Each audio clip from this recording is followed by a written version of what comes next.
Hey everybody, what's going on? Today's episode 3, we're going to be talking about Xbox canceling Perfect Dark Reboot and closing the studio of Initiative. Xbox also canceling Everwild. Layoffs. We're going to be talking about Game Pass and what the problem is with that and how is it sustainable. Also, AAA development and a couple games releasing this week that I think you should be excited for. Well, here we go.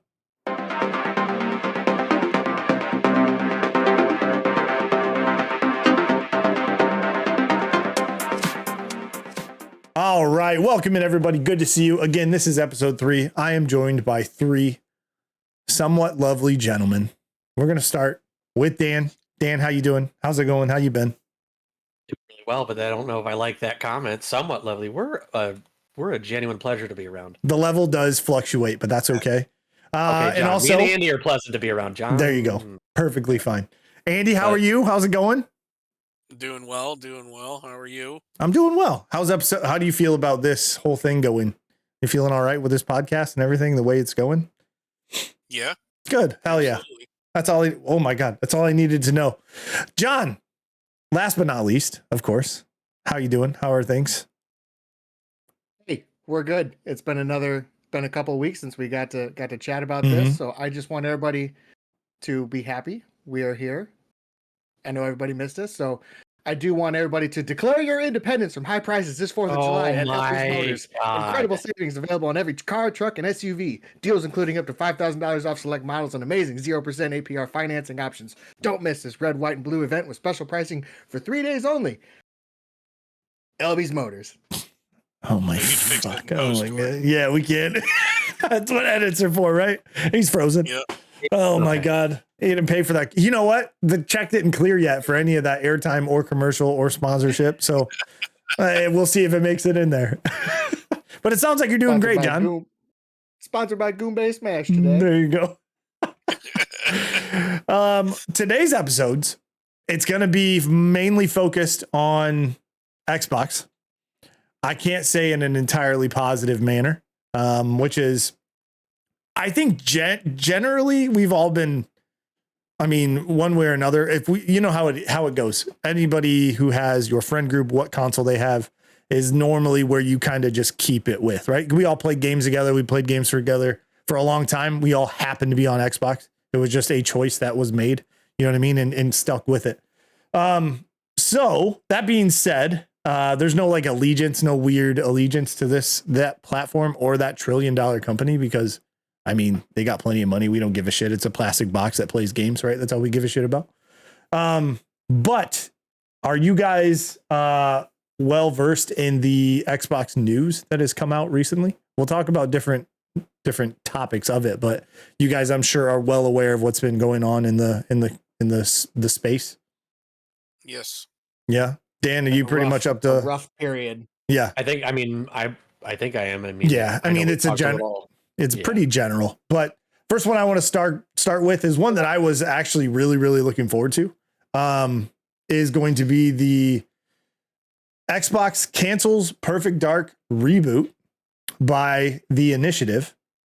And then they close the studio, which is, you know, what you should do with money and time and talent well spent.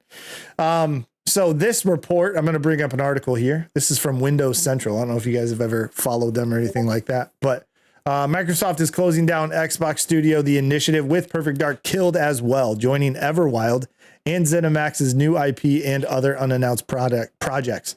We'll talk about Everwild, which is the game that was shown, I think, in 2019 by Rare. So we'll talk about that a little bit as well. But this one is written by Jez Gordon. Microsoft is closing down the Initiative after 7 years. The partnership with Crystal Dynamics will end and Perfect Dark will be canceled. Earlier, we reported exclusively that Perfect Dark was on the chopping block as part of Microsoft's latest round of cuts. I do want to mention that's like upwards of 9,000 plus employees across Microsoft in general, not just the gaming or Xbox division. I had the numbers. I don't know if I kept them. But I think since like January of 2023 or something like that, it's been over 20,000 employees that they've actually accumulated that Microsoft has laid off, which is insane for a all-time high trillion company. Their stocks are at all-time high, which is bananas to me. I don't know how that works, obviously, but that's just crazy when those two things don't usually happen in the same thing. Let's see here. Now we can confirm the sad news. Today, Microsoft revealed broad layoffs hitting 4% of its global workforce across a division of the company. Many of those layoffs are hitting Xbox, with staffers in various departments receiving notice today. Many of those affected include Xbox Studio The Initiative, which is sadly being closed down. Do you guys remember when they announced this studio and they were building it from scratch, starting it from the ground up? Andy, do you remember kind of the whole outlook they took on this announcement that they made a while ago for that? Yeah, that was quite a while ago. So yeah, 7 years. Yeah, I remember that. So this was touted. I don't know if you guys remember. They specifically said a quadruple A quality studio is what they were calling it, right? Which in today's world, which is another topic we'll talk about, when triple A doesn't even really seem sustainable anymore. You know, it's triple quadruple A is out of this world. But I mean, Dan, what do you think? I mean, this is just more of a massive corporation cutting jobs. But this is probably also coming to the purchase of those big companies, right? They spent all that money for Activision, Blizzard, and King, right? So like, do you think this is just another round to get rid of the kind of the jobs that they seem are overlapping, right? But it still sucks. I don't want to go like this. Kind of goes into the other, I think, piece of this we're going to talk about. So I don't want to go too far. But like that was one of the comments made about the thing that we'll talk about with the Game Pass was that you know, they were like the 9,000 jobs that they laid off, or somebody's like that stuff like that, whatever. And they're like Microsoft claimed it was because of their strong push into AI.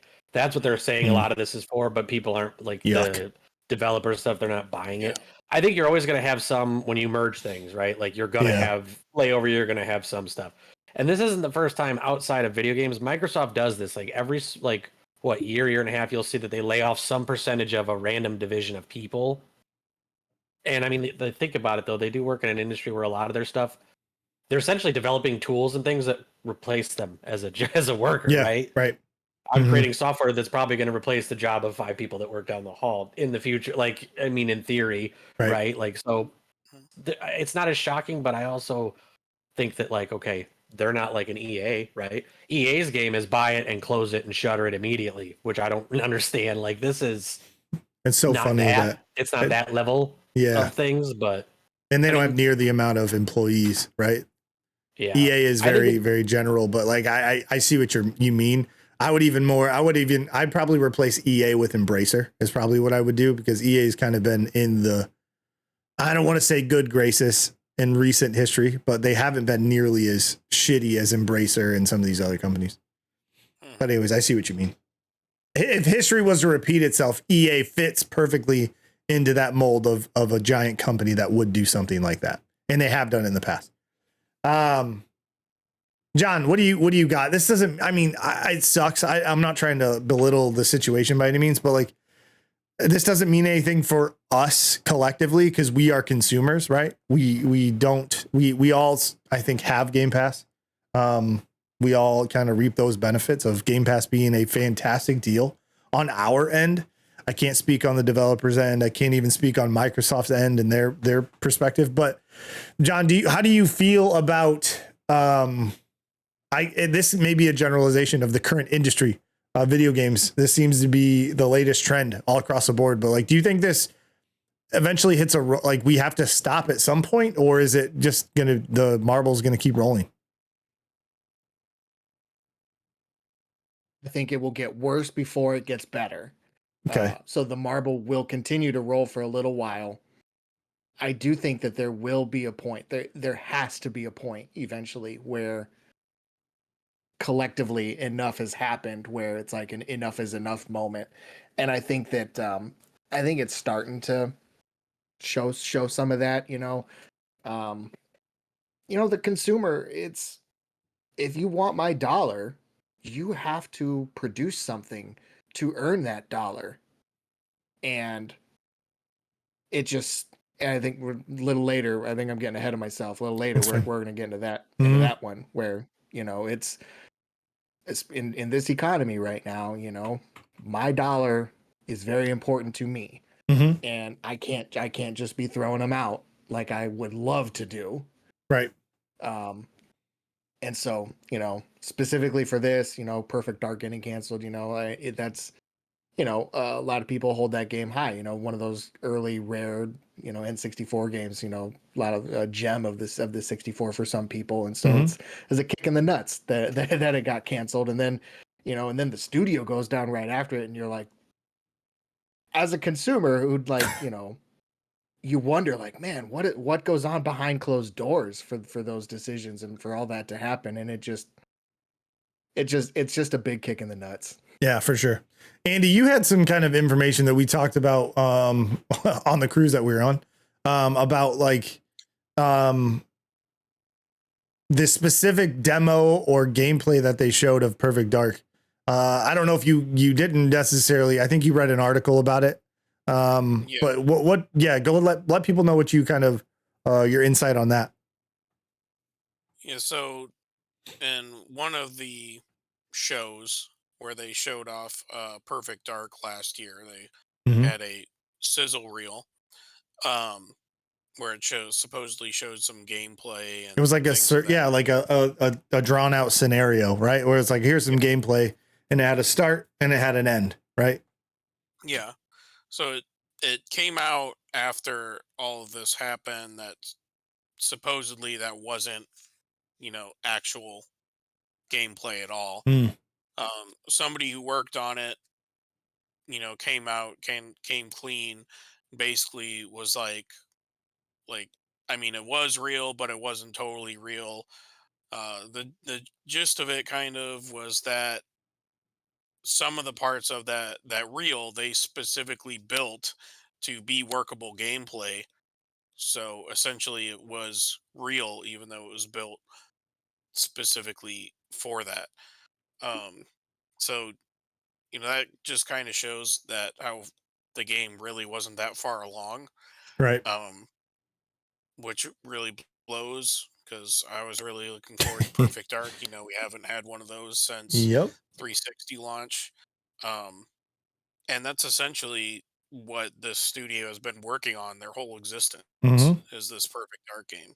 And early on, they went through like different creative directors and stuff like that. They had somebody join who was like highly touted, I think from, I believe Insomniac. I could be wrong on that, but I think he was leading this studio and then he left to go back to Insomniac. I believe. I could be mistaken on that. I don't remember the name off the top of my head.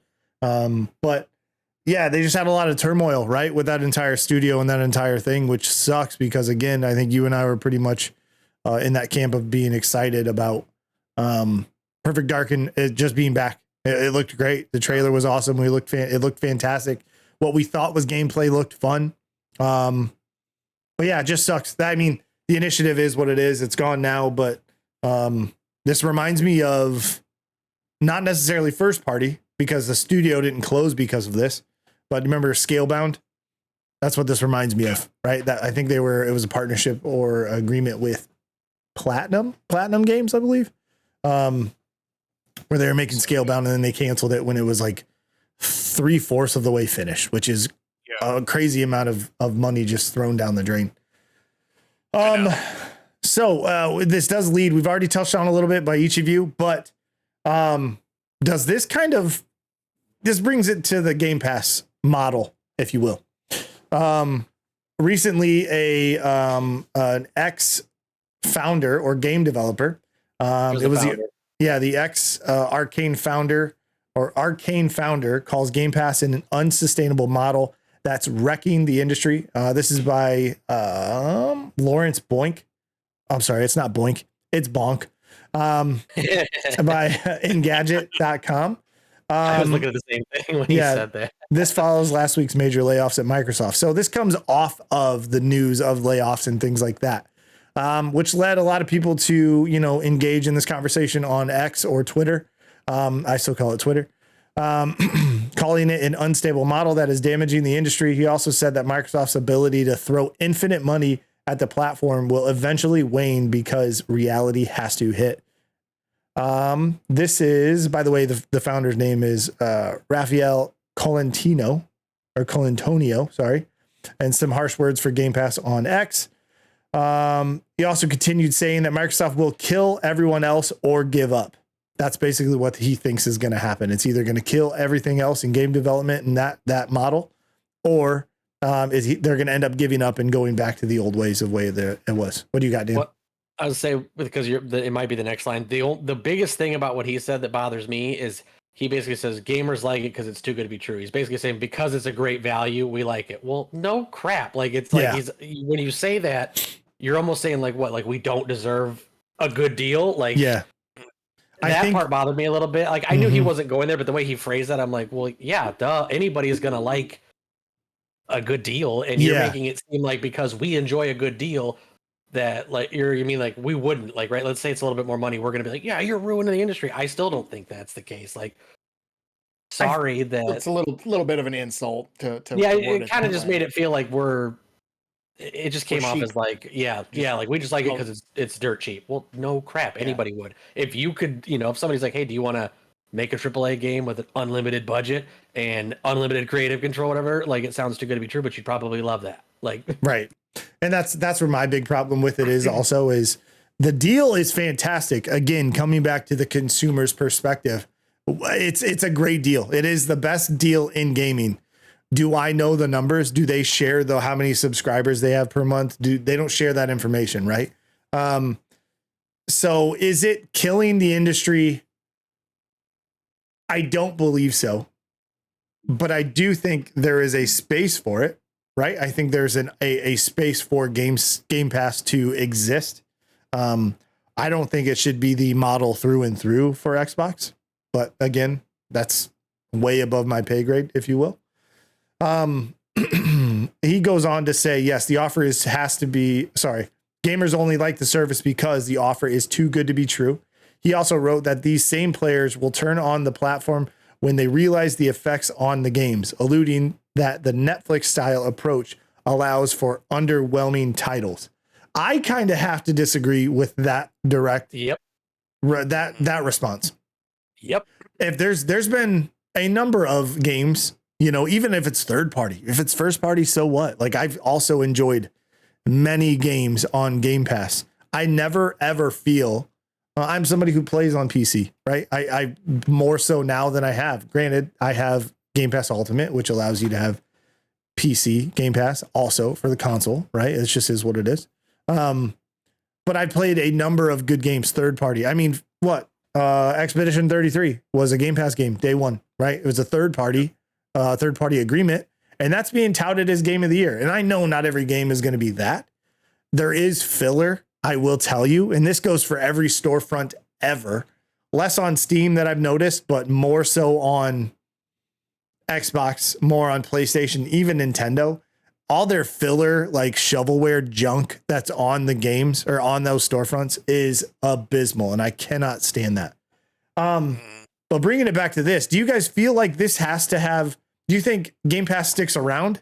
I'm going to go with you, Andy, but do you think Game Pass sticks around, or do you think like Raphael says about it actually eventually them giving up, or it destroys the rest of the industry? What do you think? I don't see it going anywhere anytime soon. The model of it, I mean, you called it Netflix of gaming, and that's pretty accurate. And Netflix is one of the few streaming services that's never had any issues with money. Microsoft came out recently and said, "Yeah, Game Pass is profitable for us." Right. They're not going to do anything with that. Um, I don't think it's killing the industry. There's plenty of quality games coming on it, and developers who have had their games on Game Pass have come out and said how it benefited Right. them. The smaller teams. Yeah. But then you have your people like the person in this article who really don't like it. There's Right. really a split there.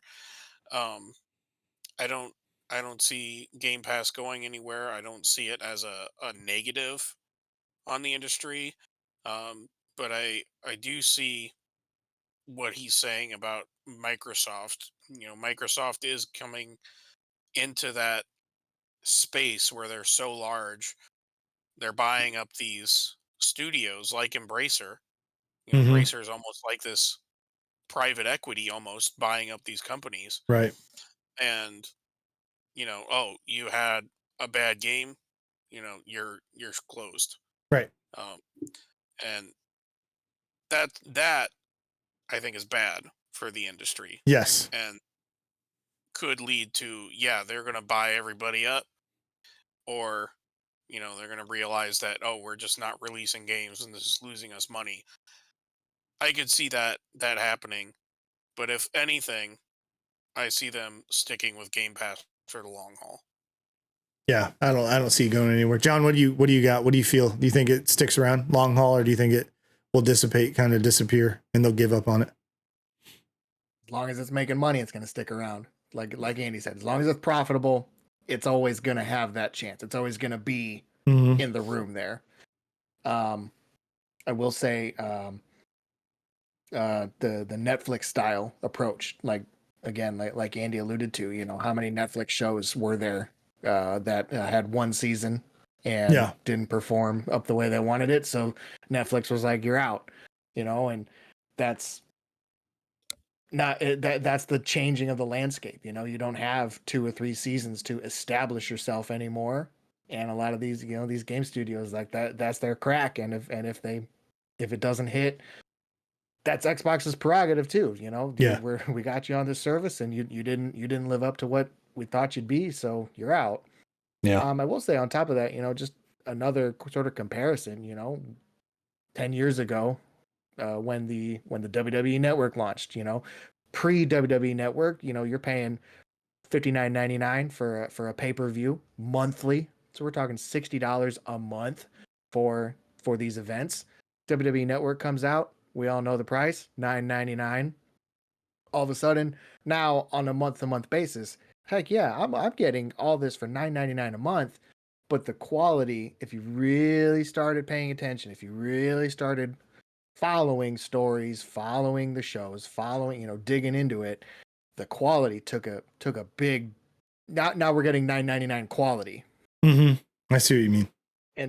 And so Game Pass Ultimate, we're getting this good deal, but we're not getting. We're conditioned to sort of accept the crap. I think. I see what you mean. There's a the famous triangle of you can either have it good, you can either have it fast, you can either have it cheap, but you can only pick 2.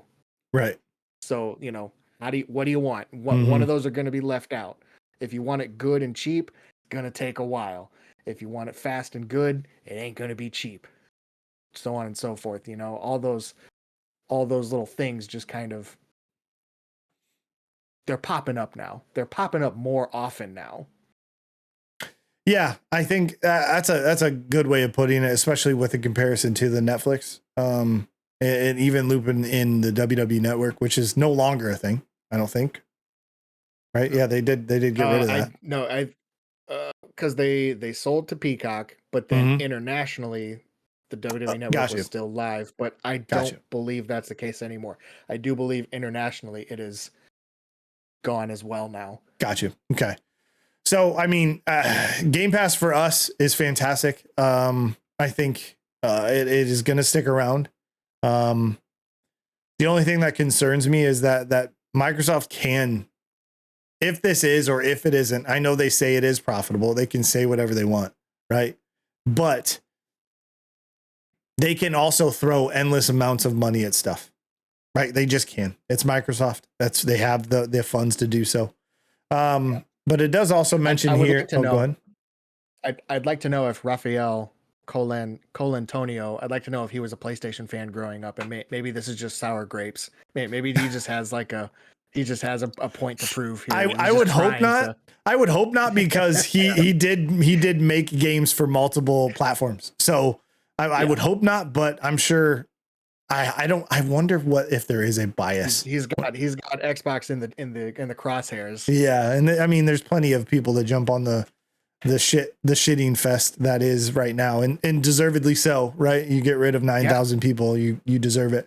But there also is another another paragraph I wanted to read here. While there's no evidence that subscription-based catalog service contributed to the job cuts, there is some data that suggests Game Pass hurts the sales numbers of titles under its umbrella. This makes a certain amount of sense. AAA games are $70 and Game Pass is $10 to $20 per month, depending on what you get.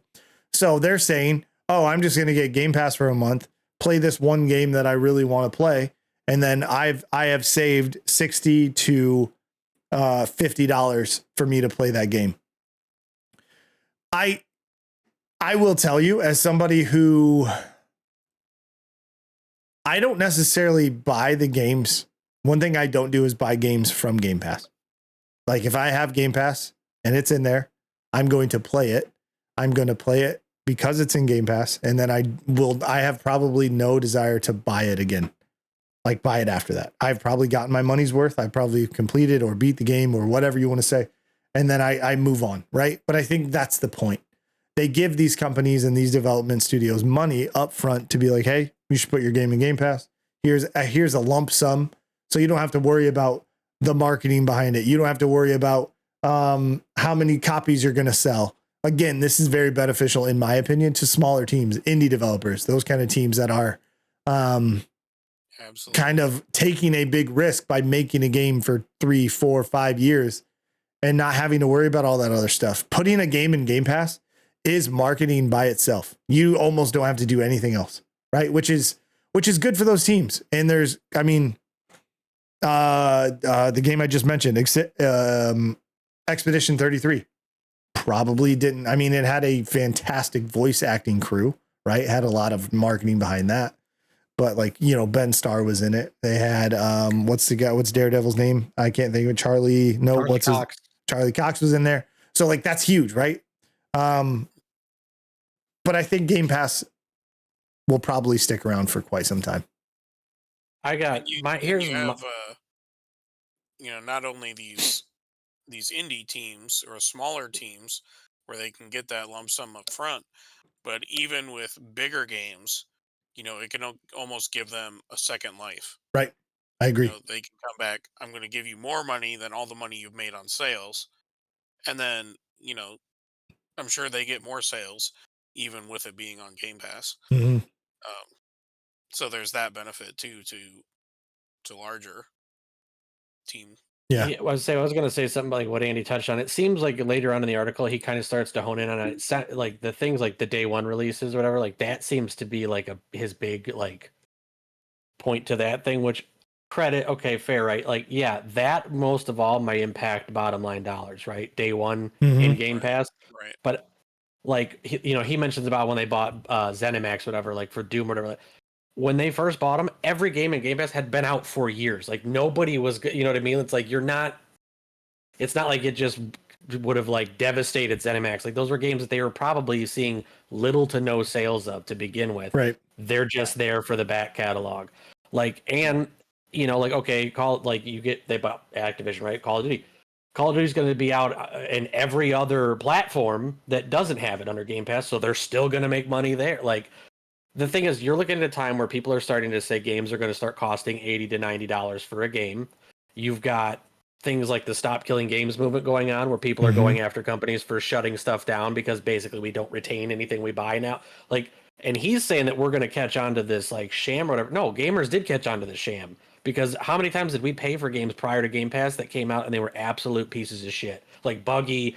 They did whatever. Like the quality was bad regardless. If you make a bad game, it doesn't matter if it comes out on Game Pass or not. You make a bad game. It's a bad game. Yeah. In most cases, you're not getting your money back, right? You're not getting it back. So and at my least thing full. is I know that it takes talent and a lot of skill and education, and the cost rises, but also it's pretty well known that the AAA development, how much of the budget comes from marketing, a crap ton, and that the costs are getting out of control. This is one of the few things that may have to help force that back into check, like into scope. Like what's realistic? Like when they put Call of Duties out, twice a year? They can't continue to be once a year, whatever, hundreds of millions of dollar development, because it's like the thing is, there's not that big of a jump in difference from 1 to 2. Like you're probably reusing assets. You probably do whatever. It's like there's things that they can do to make these games good, give people the money they deserve, and be efficient. this is to me something that's going to continue to force that check a little bit. And it'll be here, but what may happen is, the price may go up slightly. They may change what game, maybe day ones go away. There's ways that Microsoft can adjust it too. Well, they've already done that. They have tiers, right? They have specific tiers where I think it's Xbox standard Game Pass or whatever. I think those don't include day one. And doesn't, because Game Pass now is with Xbox Live. Because think about that, you used to pay that was for all Xbox Live lumped in and separately. So there are I don't know. Because he does mention the PlayStation thing. I don't remember who said it. He points to the FTC trial they had and says that the PlayStation guy or whatever said he talked to every developer and they all agree. Well, first of all, I don't buy that. No, of course you're going to say that as competition. Yeah, and my thing is like PlayStation already beats Microsoft hands down with the first party games, right? Like, you're beautifully segueing this to the next topic, and I'm very excited about that. So I mean, so it's like, you're going to probably talk to some frustrated companies, right? Like maybe they're first party people that don't feel like they're making what they want. But like Andy said, the indie people, there's indie things that upfront lump sum lets them make their second game or try. Right. Or pays them for the salary they didn't draw for a year while they made this. And here's the thing, though. People are and there's probably a niche amount of people out there that are not as stuck into their libraries of their digital library, right? People who play on Steam and have been playing on games on Steam and buy their games on Steam are going to buy their games on Steam, right? I know a number of people who still buy the games, even though it's on Xbox Game Pass on PC, right? You have it, you could just play it, ready to go. But instead, you're like, nah, I kind of want either if it's achievements, you want your library to be to be as big as it can, whatever it is. People will still buy that game at full price on Steam if that's something that they want, right? So that still happens. I think with the Xbox as being a very obviously third place, they've been third place for a number of years, and you can tell that they're trying new things, especially releasing their games on other platforms, right? Their first party stuff is hitting other platforms, which is not a terrible idea. I think exclusivity is somewhat it won't Helldivers. Yeah, and I don't think it's going to go I don't think it's the other two companies, Nintendo and PlayStation, will hold on to it, I think.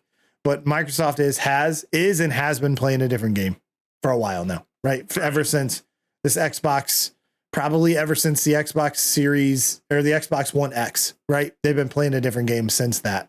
It would be my guess. Since Game Pass came out, they're like, look, we're in the software business. They're doing exactly what they did for computers, right? That's just what they're doing. And it is what it is. I think they're going to continue to be successful because there is a giant player base on the other two platforms, and that's just the way it is, right? So Game Pass, I hope, stays away. What you got?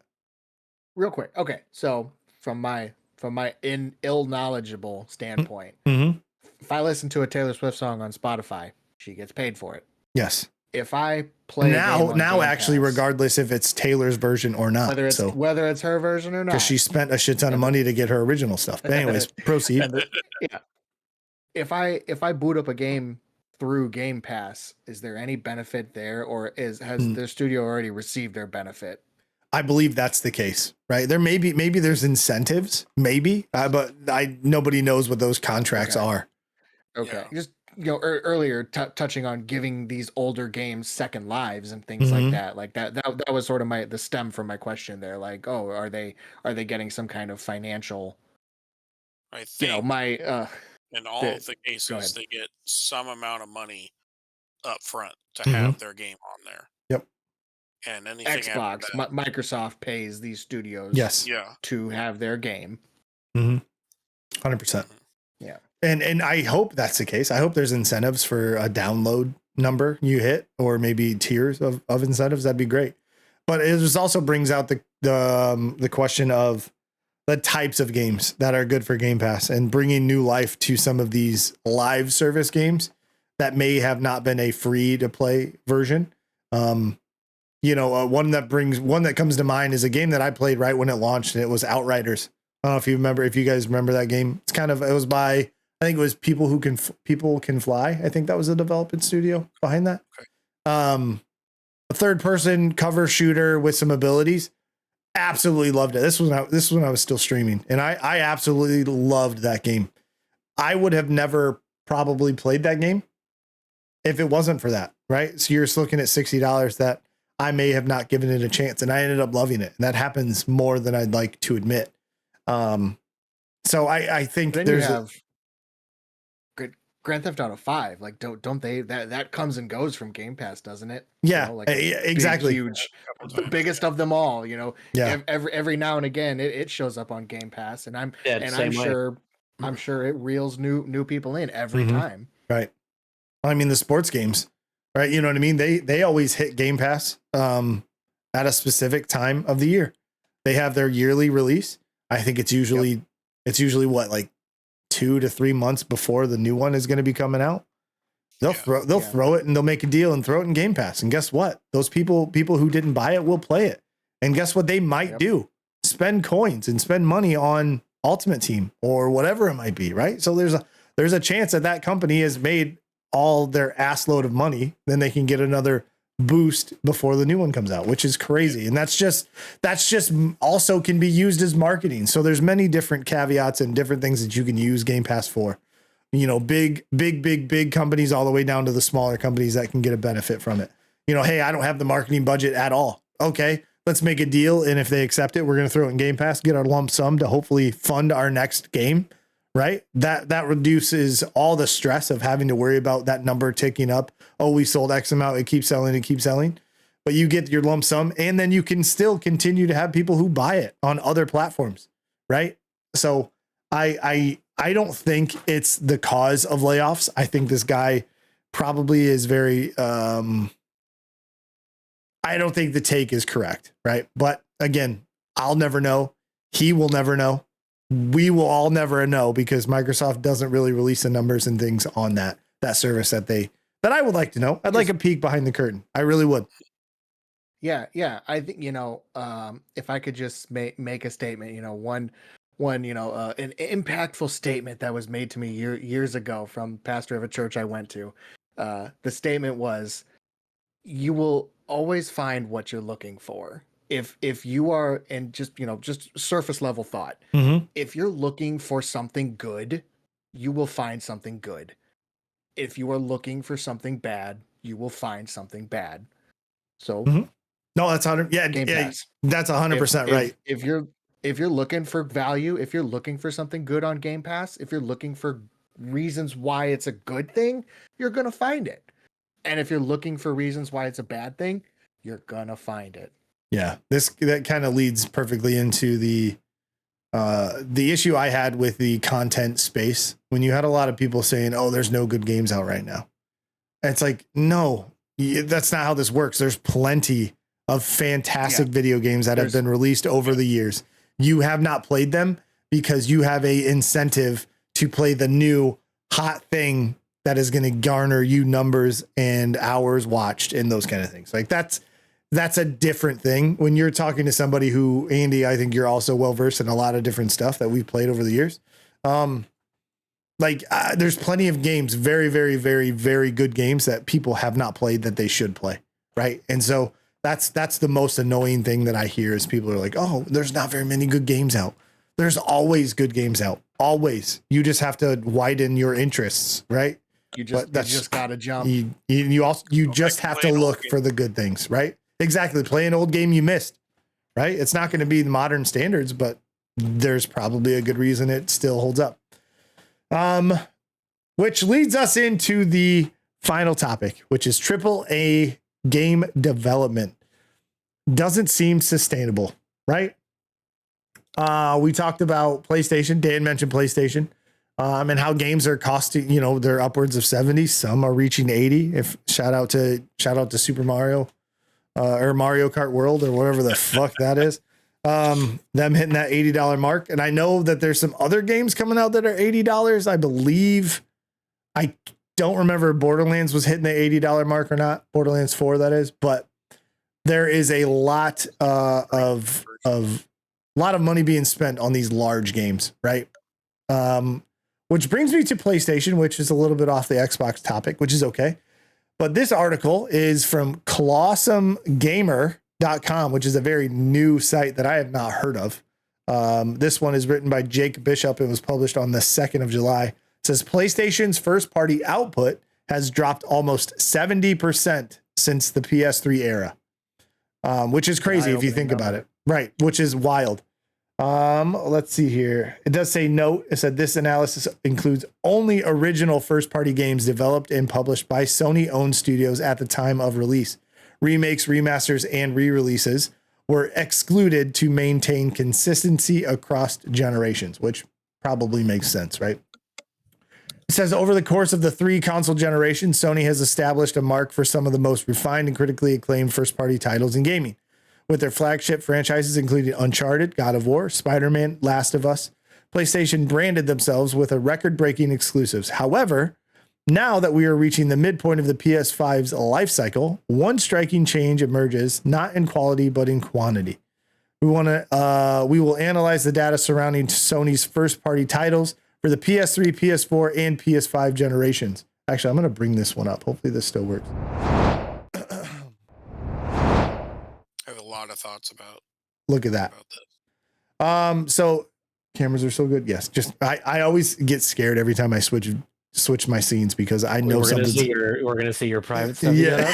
Yeah. I don't want everybody to see my third monitor. You know what I mean? We will analyze the data surrounding Sony's first party titles in the PS3, PS4, and PS5 generations. What stands out is not only the decrease, but rather a sharp downward drop in the number of games produced by Sony-owned studios. With documented release dates and timelines supported by studio ownership, this isn't just bias. There's solid evidence demonstrating change.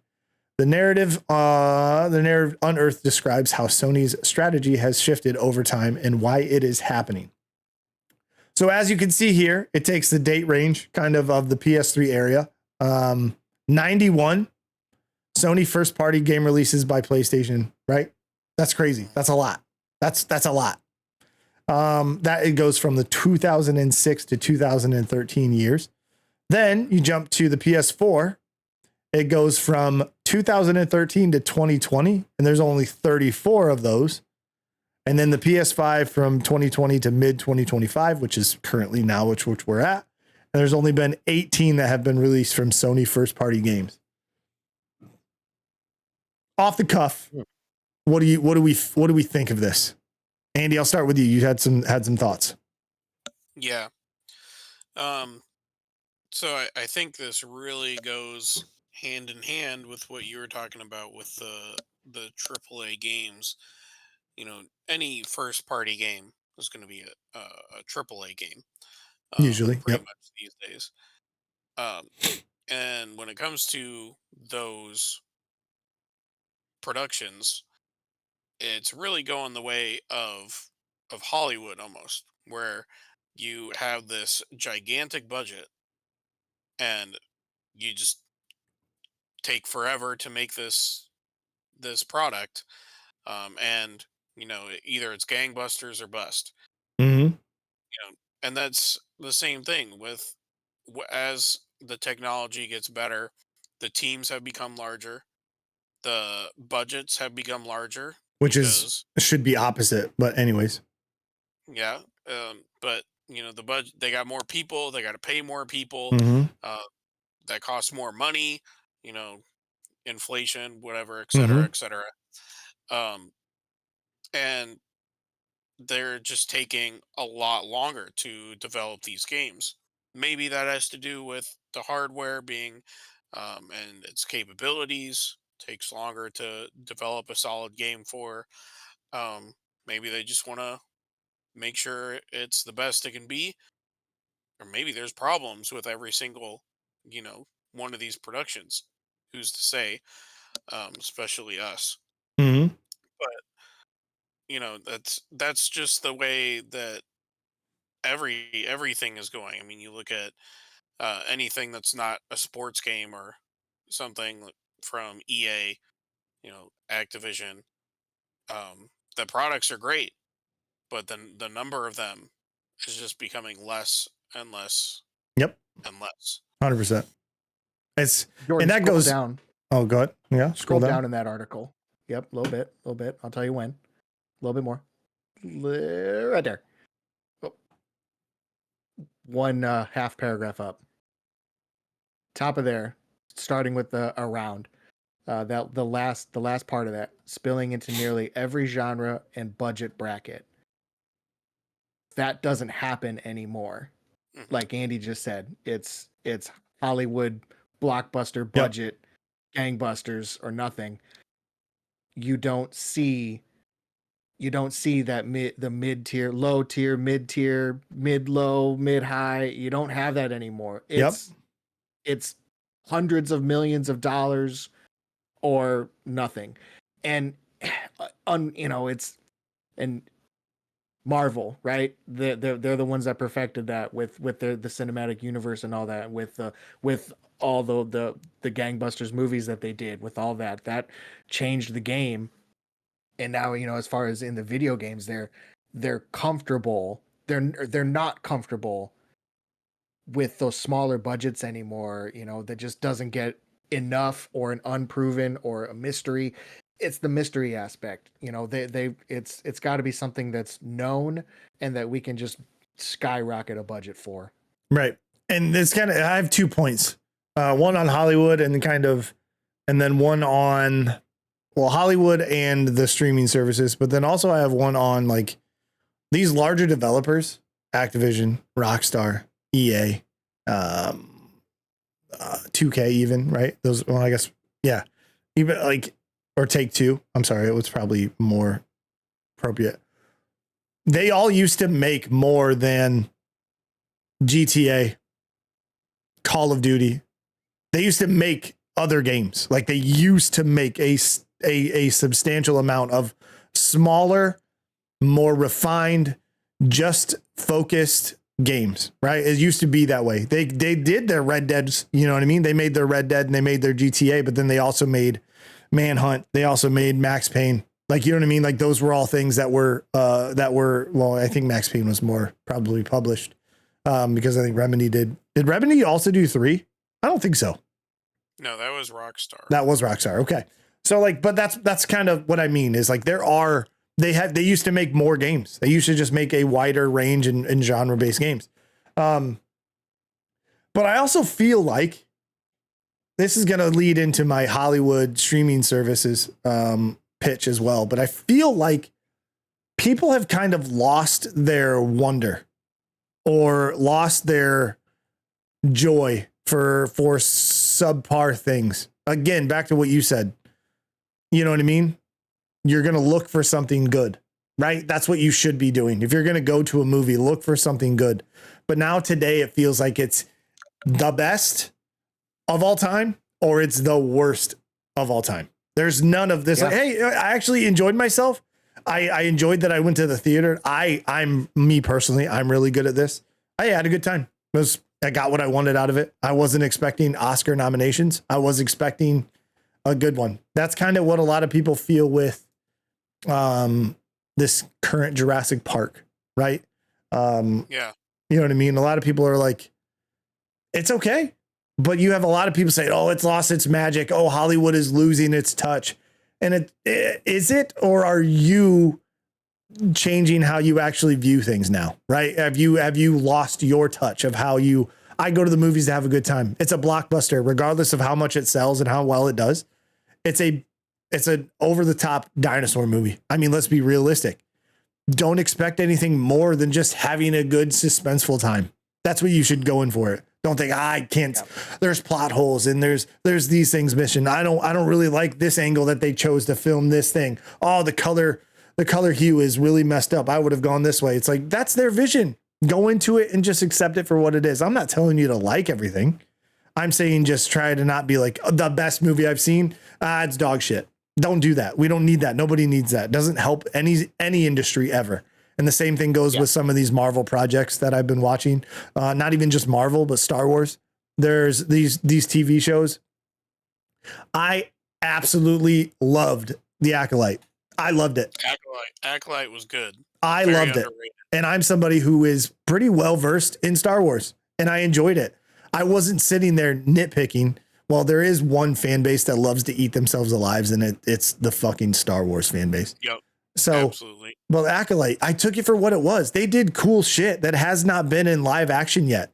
You know what I mean? You've only heard about it in books.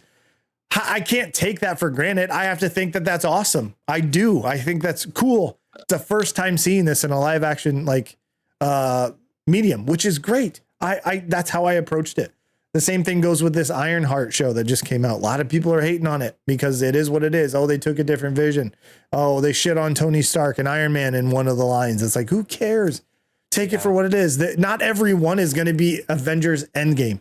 Not everyone is going to be Avengers Infinity War. Not anything is going to be Captain America Civil War or Winter Soldier. Like, they're not all going to be that. They can't be. Or we are painting this expectation of it has, and this is, maybe it's the consumer's fault, right? Of what we are doing now. So we got to spend hundreds of millions of dollars because if they don't absolutely think it's the best ever, it's a failure. And that's not the case. And it doesn't need to be the case. People need to rediscover their wonder of like enjoy and how they can just have fun and go enjoy things. I've played many games where I've played it up to a point where I was no longer having fun and I stopped. That's so be it, right? That is what it is. And you're not going to win every time. That's just the way it works. So that's kind of my entire rant on this entire situation, leading it back to our AAA. Go ahead, John. As a society, that's a problem we have created because we've criminalized the idea to be content. You know, you should never be content with your position in life. You should always want more. You should always be hungry for more. It's okay to be content. Yeah. It's okay to look at something, to do something, to watch something, to be a part of something and just go like, yeah, that was good. Yeah. If it fit this specific, doesn't have to be life changing. Mm-hmm. Right. I agree. I wonder, and I might need to do more research as far as if it's even possible. I'm sure it is, but like how things are reviewed outside of the US. And like, if you could like look at a Metacritic, like, you know, maybe, and you'd be like, hey, just base it in the Europe or European markets, or, you know what I mean? And see what, if there is a difference of people enjoying stuff, but like, oh, we are, you know what I mean? And it's the American bravado of like, I think we all know we are very much of the America is the greatest country of all time is what they say. But we have zero proof of to be like, this is where we are, right? But we aren't first in anything, but we still echo that greatest country of all time. So like, that's where I have that mindset. And I'm hoping that's not expanding, right? Because if you accept that you're the best, then that limits the room for improvement that you should be looking forward to. You can be the best and also improve, right? That is possible. And that's what I'm hoping that this whole outlook is, that we get to that point, right? Where it's like, okay, you can still be the best and look in the mirror and be like, oh, I could work on a few things. You know what I mean? Well, so be it. Yeah. You know, let's do it. Let's get better at X, Y, and Z. Because what's that going to do? Nothing but elevate everybody. If everybody's doing well and continuous improvement, that's so be it. That's just the way it works. So, but I don't think it has to be end all be all, greatest of all time. That's really hurting all industries, video games, movies, TV shows.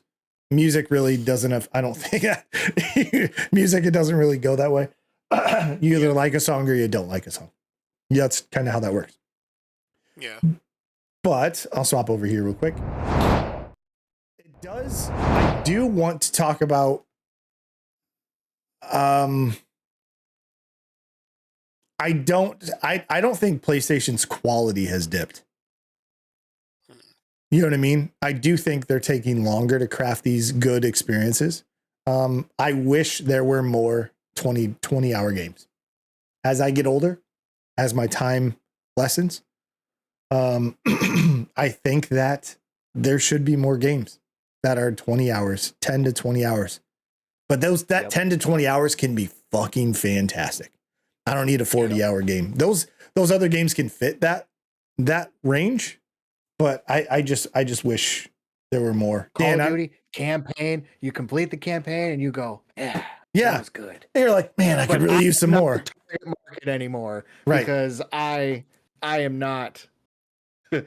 Well, that doesn't sell their partner on the online, right? I'm not the target market anymore. Yeah, and they're still there. but I don't think the quality is what it used to be. And that's fair. You'll get the blockbuster cinematic shit that they always have, but it's like it's not to that point that this is our main focus. We do the campaign and we do multiplayer. Yeah, it's like, no, we do multiplayer in Warzone and zombies and here's a campaign. You know what I mean? That's what they do now. Campaign. Yeah. Here's a little story for you. Exactly. Right. Here's some, the Grand Theft Auto, your Red Dead, your Call of Duties. They figured out those studios. They've got the machine that prints money. And when you have a machine that prints money, why am I even wasting my time over here? Exactly. Yeah. 100% right. Dan, how do you feel? Do you think the 10 to 20 hour games should be more, or do you think there is enough? They just have to be found. Maybe a little of both, right? I think there's probably more than most people realize, so you have to do a little of that. But there's to somebody that's like, I mean, for Christ's sake, there were 19,000 games released on Steam last year. So I would say I think they're probably out there, but the trouble is like, are those 10 to 20 hour games gonna fit in what you like to play, right? I feel like because they're spread out over such a wide array of stuff. That sometimes it feels like there's not enough. Maybe there's not enough 10 to 20 hour like little Souls like things or roguelike. You know what I mean? Like they may not be in what you're looking for.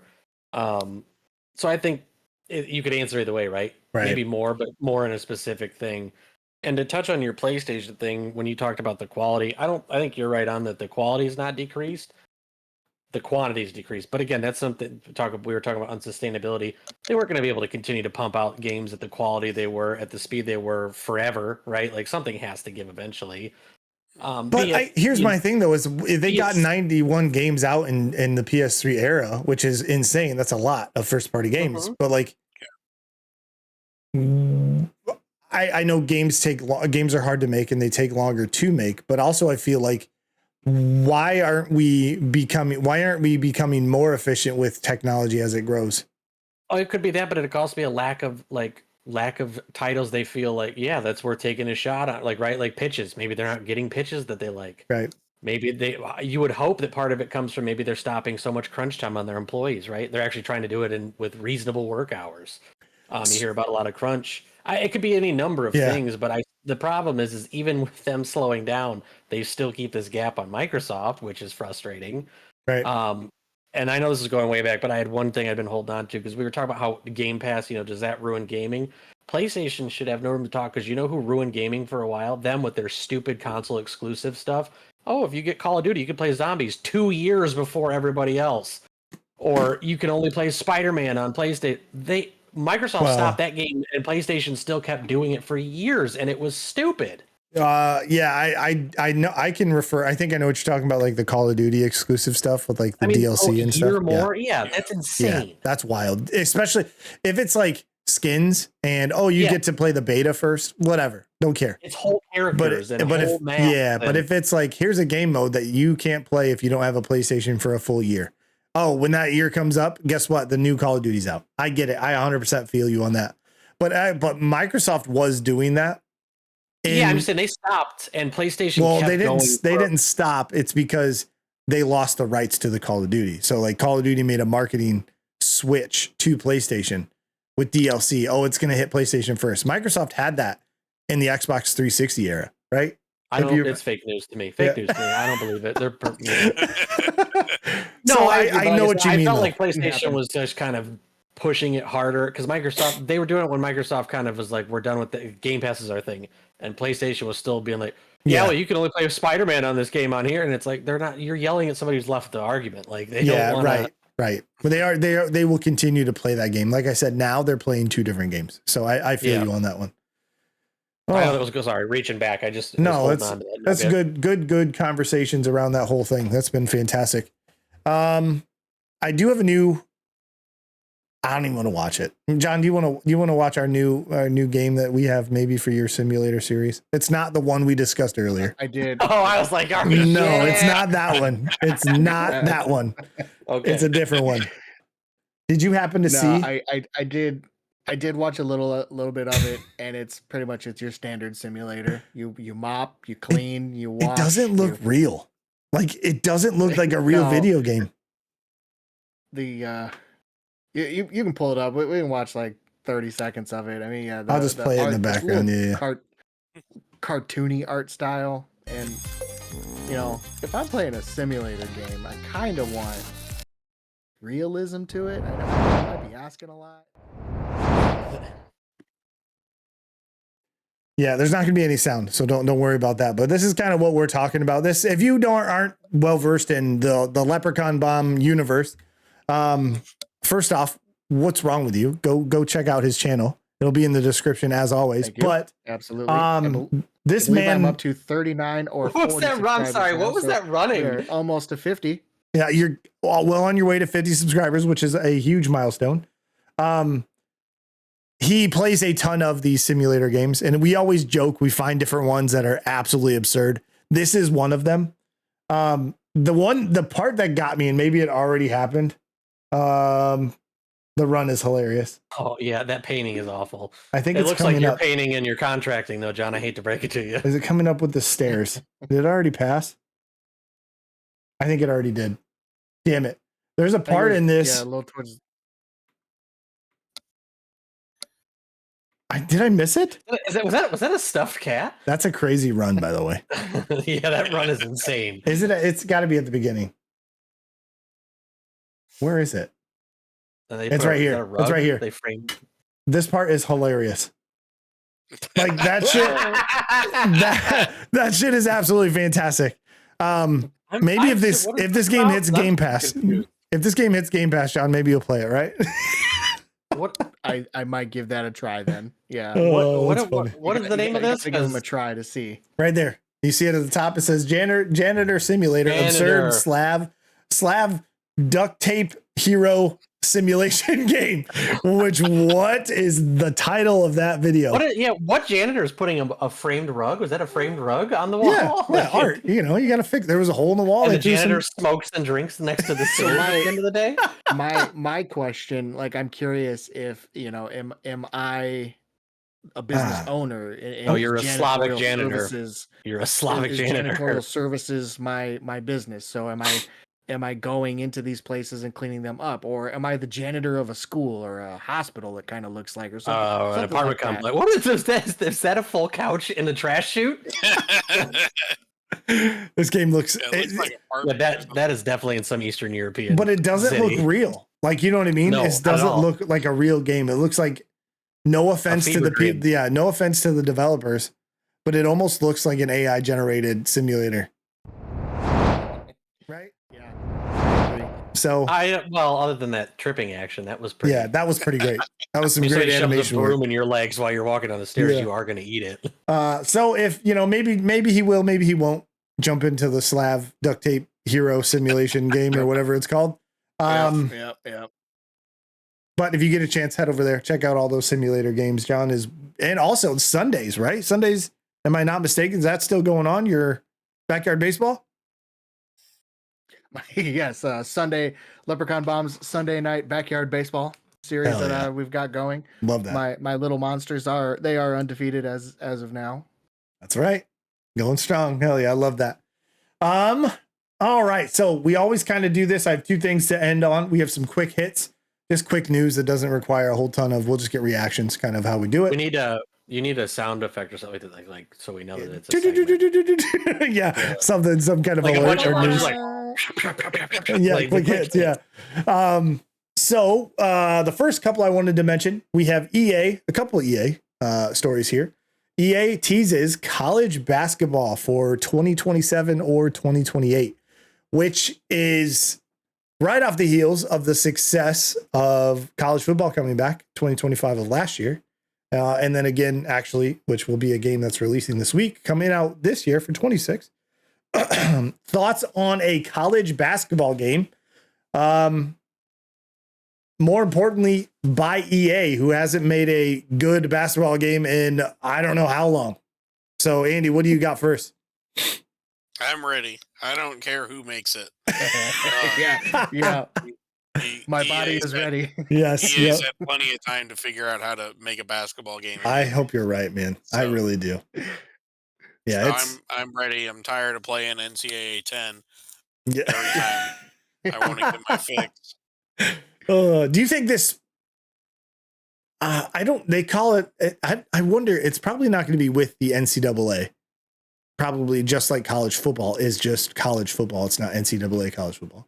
Do you think this sparks Take-Two Interactive and 2K to make a college basketball game to compete, or no? Because they obviously have that market with NBA, right? So I just wonder, do you think that sparks a little competition here? Anybody? Possibly. Bueller? I wanted to say, was the EA real quick? Was the EA they were the one that made the NCAA, just NCAA basketball or whatever? Yes, it was, right? Like NCAA basketball 10. Was that the one we played all those years, like on spring break? That was 2K. We did the tournament? That was okay. That was 2K. Yeah, that was the much better version then. Yeah, it always has been. Ever since 2K made a basketball game. College hoops, right? Yep. Mm-hmm. Yeah, I had the guy from Stanford, I think, on the cover. Yeah, 2K5. Yeah, 2K5. I'd say if EA can get that piece though that we did, which is like running those tournaments, running a team through a tournament, if they can nail that experience well, then yeah, I'm sold regardless of the rest of it. Yeah, I just hope the game, like Andy said, they've got a ton of time to make a good game. At least think about it, and they have a ton more time to continue to make a good game. Get paid, you know. Exactly. So it shouldn't be good. John, what are your takes? You're ready? Sounds like. Absolutely. I would love. I don't remember. Like I remember doing college hoops 2K5, and that NBA year, NBA 2K5 had Ben Wallace on the cover. Hell yeah. And Ben Wallace, I remember the linking those two games together. You know, you got your seniors graduated, and you draft them into the NBA that year. That was the last year that I was hard into a basketball game on any video games. So I dropped off. I never did go all the way to the end there to NCAA 10, but like Dan said, I think it's all about the tournament. If you can polish that up, if you can present to me the college basketball NCAA tournament experience in a video game format, take my money. Yeah, I think the crowd has to, being that it's more in-house and smaller crowds, I think that if they can get that atmosphere, that college atmosphere down and actually put some time and effort into the audience and the crowd, that'd be huge. Like actually kind of what they do with the crowd noise in college football. Like, you know, these tough places to play, you know, your Cameron Crazies and like that kind of, you know what I mean? Like input that stuff and like actually don't make every stadium the same, just with different colors. Like actually make them, because take the time. Duke is like on the court, right? They're right there, the out of bounds, if I'm not mistaken. So like add that, put that stuff in there, take that time, add that care to those kind of things. I think that would be huge. Regardless, I think gameplay will come second, just kind of like EA basketball, or not EA. Yeah. College football. Sorry. How they added some stuff. The gameplay was good. And now it's time to refine it. So I think it's a little early to announce something like this, even tease it. That's still kind of crazy because the way that the industry can go kind of nuts. But I'm excited. Dan, you're excited, I'm assuming as well. Yeah, I think we're all pretty much jacked up for that. Maybe Dan and I we can get together and we can relive North Carolina, Illinois, 2005. Oh my God! Why do you have to ruin a perfectly good conversation? Can you mute him for a little bit? Yeah. 30 second timeout. You mentioned Duke. You know those kids are so close to the court. You know you can smell the stench of those pieces of trash. Oh my God! Here we go. Save that for the sports podcast, which we're going to record after this. Sorry, any Duke fans. If they stumbled into a video game podcast. Next quick hit we have: EA shuts down Anthem servers. Spoiler alert! I didn't know they were still up. So that's kind of the end all be all. We all remember Anthem, and I played the game. Again, this is one of those look for something good kind of things. And I found something good. I liked it. I enjoyed it. I think it was missing some content, but I had a good time with the amount of time I spent in it. Any of you you guys play Anthem? Any of you? I played for like maybe an hour at some point. I played and I was like, okay, I get it. Yeah. Okay. I assume John, you're a big Zero. I'm currently Googling what Anthem was. That's fair. 100% fair. Let's see here. Didn't play it. EA has been royally screwing over BioWare. Yep. And it makes me mad. Yeah, they need to. They're not taking care of BioWare at all. But yeah, I don't know. BioWare's been in a bad way. Hopefully, Mass Effect changes everything for us. You know what I mean? God, I hope so. I really, really hope so. Next one on the quick hits, we have Helldivers 2 releases in on Xbox in August. So this is another PlayStation PC exclusive coming over to the Xbox, which is going to be fun. I know we're all looking forward to it. I haven't actually pulled the trigger on that one for whatever reason. I don't know why, but that's exciting to see a game come over. And last but not least, I'm just going to name some games here. Oh, you got something, Dan? What's up? It's kind of just related. I know I played a little bit of it last night. That game, Hold Fast Nations at War, which was big on PC for a long time, is coming to consoles in August. Oh, cool. So August might be a little bit bigger of yes, I know on PC. I don't know if they'll do it on the consoles, but PC servers are 150 people a match. Like, that's really fun. That's always fun to have those games kind of. And it's an insane game. Like it's bizarre. Yeah, you were saying it's pretty crazy. Yeah. And last but not least, kind of to round off the episode, we have some games releasing this week that we'll go over. EA College Football 26 is releasing, or did release. I think if you have early access, it came out today. And then I believe for us normal plebs, it comes out this Friday, for just standard editions, which is really cool. Always a good time. I know, we were talking about possibly doing a little split screen Dynasty action here. So maybe we'll do that, and we can either update on here and or the sports podcast that we're also going to be putting together on this channel. They'll be segregated kind of into their own little thing, different playlists. So you can, if you want the sports stuff, you can get the sports stuff. If you want this video game, you can get that as well. Next one, Tony Hawk Pro Skate with us. And yeah, more time. If you don't get enough time with us, you have another opportunity, right? So just keep. We grow on you, I promise. Yeah, I don't know how true that might be. Nobody sticks around long enough to ask him that question. Did we grow on you? Is this good? No. Okay. Am I growing? Am I grower or shower? EA College Football 26. I think we're all getting it. All four of us right here, right? Eventually, right? Eventually going to get it. Next one coming. This one's actually coming to Game Pass, which is a hot topic for this episode. Tony Hawk Pro Skater 3 and 4. Early release, I think Deluxe Edition members got it today. If you pre-ordered it, you got the Doomslayer, which is awesome. And another quick hit that kind of piggybacks off of Tony Hawk Pro Skater. I did not know that Jack Black was playing Officer Dick. Yeah, he did previously.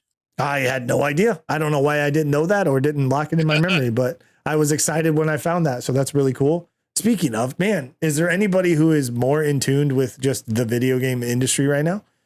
Like, I mean, Brutal Legend, you had Minecraft movie. He's been literally everywhere, right? He's in Tony Hawk Pro Skater, Mario. That's insane. Like, what are just put him in everything. And then last but not least is Myco Punk, which is a co-op roguelike first person shooter, which is something I played the demo of it. It's just kind of, I don't know if you guys have played Risk of Rain or if you've seen that one. But it's a little bit of a first person version of that game. It's a lot of fun, a lot of content in different, every time you jump into a world, it's a different boss and a different atmosphere every single time you drop in. So it's really, really cool. Without further ado, I guess, Dan, oh, you know what? Before we sign off, I do want to say the reason you see Elden Ring Night Rain behind me and also behind Dan is we have become Night Lords and have beat all the other Night Lords. So this is a celebratory background. We don't want to say that we are better than most of the people out there, but we will. Triple Iron Eyes, baby. Yeah, that's right. Yeah, it gets pretty insane. If I'm having a game of the year, just real quick, game of the year conversation with myself, this one is easily going to be in it at some point. It just is. Elden Ring, Night Rain has been fucking fantastic. Honestly, it takes, and Elden Ring's fun, and those FromSoft games are the way they are, right? Specifically, but this takes it and makes it kind of a more condensed experience. You get to kind of, you still experience it, but it's fun, and you're not tied down for this huge length of time, and you can change characters up, right? You don't have to respec. Like, it gives you a way to kind of get a lot of the flavor all at once. For sure. Really good. But yeah, just had to throw that in there. We're Night Lords now. I might change my name down here, my lower third of just Jordan the Night Lord. But we'll see. We got to replay it because somebody somebody screwed up their remembrance conclusion. Yeah, we have a couple things to do, which is great because guess what? I did all my remembrance, but I still want to go back for more. So, which is really fun. That's always the sign of a good game. John, where can they reach you, my man? Let them know. Give them all the deets. Hey, you can find me on YouTube at Leprechaun Bomb. Got videos releasing every other day. Hoping to get out there, get the word out. Hoping everybody spends some time with me, watching me play my simulator games. Just out there having a good time. Just trying to get through these games. Getting ready to delve into the streaming. Hell yeah. Going to be launching that, I think, this weekend. I think I'm going to be posting on my channel a little post. Hey, Leprechaun Bomb here. Gonna try streaming. I'm a little torn what I want to do. Whether I want to go play Resident Evil. I'm thinking about that. I'm leaning that direction. But I got a couple other options. I've really got an itch to play 7 Days to Die. Me and Jordan tried that not long ago, and it went. Here's what happened. Jordan spawned one spot. I spawned another spot. It went nighttime, and I sat on top of a water tower. Good God, that game is. And we quit the game. That game is brutal.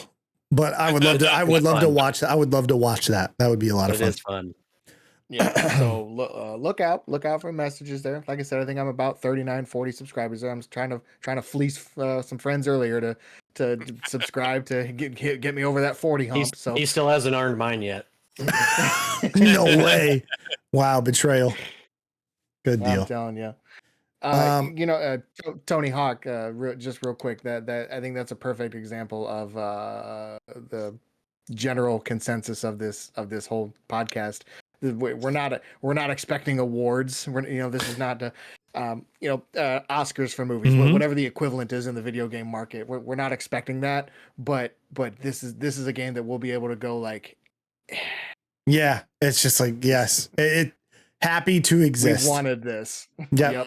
And if this is successful, it only leads to the other two games that I want, which is this the Tony Hawk Underground series. That's all I want. I want those two to be next. And I know he's pushing for it, but if they sell and people play this game, there's no reason you can't do those two. So, I wonder if on obviously you just hit 40 subscribers, John, by the way, congratulations. Big 4-0, baby. You're welcome. Oh, woo! Obviously he can't push for this himself, but maybe somebody on his behalf could. If these Tony Hawk games do well, maybe even a Dave Mira. Oh my fuck! Oh my God, dude! That'd be a fun one to bring into the current days. Is dead though.